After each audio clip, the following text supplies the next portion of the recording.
Soren.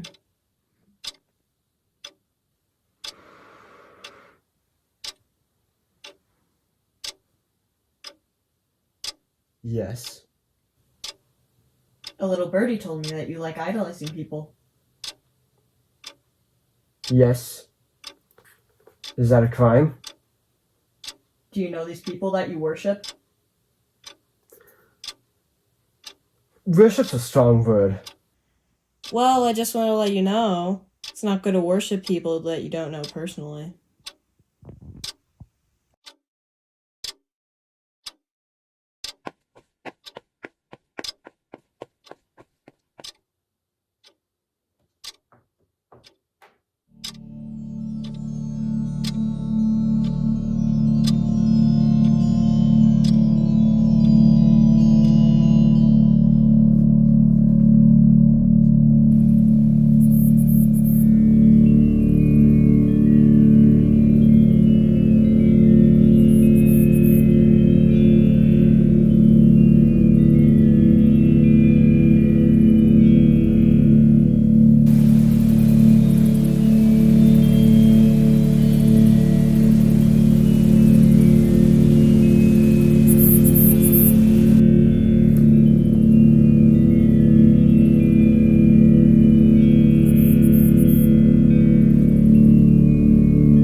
You know, you feel way more apparent than usual.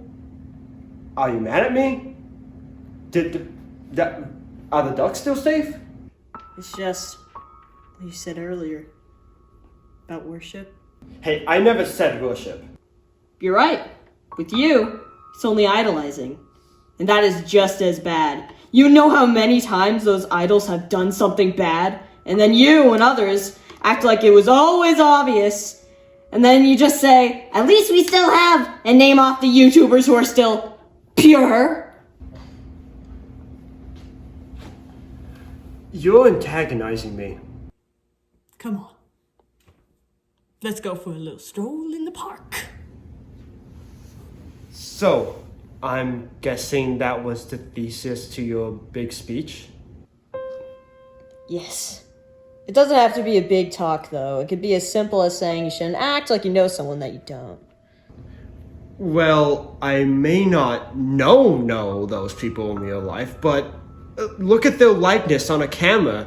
I mean, like, plenty of people are famous because of their likeness. That is a part of the problem. Why so many of those big names get away with those crimes or scandals? Remember that the people you see on camera aren't the same as they are in real life. Even down to the most real personalities, still covered up with editing, sometimes a script. Do you really think those life advice bros are going out on the street giving life-changing advice to anyone who passes their way? So what? They may act different on camera. That doesn't mean it changes who they are. They're just people with a camera. That's something that anyone can do. If it's something anyone can do, then look at those people that way. Humans with a camera. And you're right by saying that doesn't change who they are. Look at Ellen DeGeneres and Bill Cosby. The camera saw how they acted, but not how they are. And when those ones were outed for doing bad things, the ex-fans weren't slow to realize what had happened. The problem isn't with realizing what happened, it's that people act like they know what happened. Like, when in reality, it's often people who've been personally affected by those celebrities. They're the ones who know. Come on, you think it's morally wrong to be sad when someone you're looking up to dies or turns out to be evil? No, that's normal when that happens, but when it comes down to acting like you were a victim of this person or a close family member, then it goes too far. By stepping away from that worship, you can even show more support to the ones who have actually been affected by the scandals. You've been acting like a victim when you're not. You're just someone who watches them on a screen. I don't even think you've met them at a meet and greet. But when the people I look up to turn out to be bad people, then that hurts. It feels bad to be inspired by anyone now. Life is not well lived without inspiration, no matter what path you go down. You can even be inspired by certain works that just so happen to be made by a bad person. Just make sure that just because you like the art, that in no way that means you're defending the artist. And it's also just as bad to assume those big people are pure evil, just as it is to assume they're perfect beings. I don't know, I'm so used to not separating the artist from the art. I mean, I used to look up to the certain person when I was mentally down.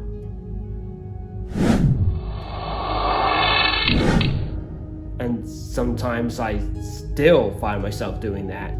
Mentally, you can't be reduced to relying on another human being to boost you up. Why? Because they are human and can also find themselves down the pit just like you. They can't be the god that's going to carry you back to the light. They have a light behind their creations. One that not everyone knows about. Yes, I understand now, but what about those who've been well documented after they died? Is it bad to be inspired by them? You got me there. I mean, you'd look pretty stupid arguing not to being inspired by Socrates because someone didn't personally know him. Yeah, and also when the person hasn't done anything bad, but it feels like tiring to be a fan of them anymore. When you could become so obsessed over a certain person that you know all the facts that an average fan wouldn't. When you think about them and watch them every day, they can become a major turnoff. Because when you have something that is integrated in your life, there needs to be a breath of fresh air. You don't want it to feel like a chore to listen to a song or watch a video or read a book by them. Are you getting some of these ideas from Reddit? Like, are you going to be citing those as your sources? No, some of those last bits were from Nicole Rafiee. You're contradicting yourself. You're basing your points off of other people. So what if those people turn out to be like pedos or something? Does that make all that babble irrelevant now? You didn't listen to a thing I said. It's not like I'm taking it from other people I'm idolizing or I'm obsessed with. And I didn't completely get these points from people. They were ideas I was thinking of too, just like them. They simply helped me make that point to show it wasn't just you. Because I think everything I say is everything you're thinking. It's how advice is passed down either way. The wisest learn from others. But it says a lot you're getting your points from social media. Do you have any more academic ones? Sure thing.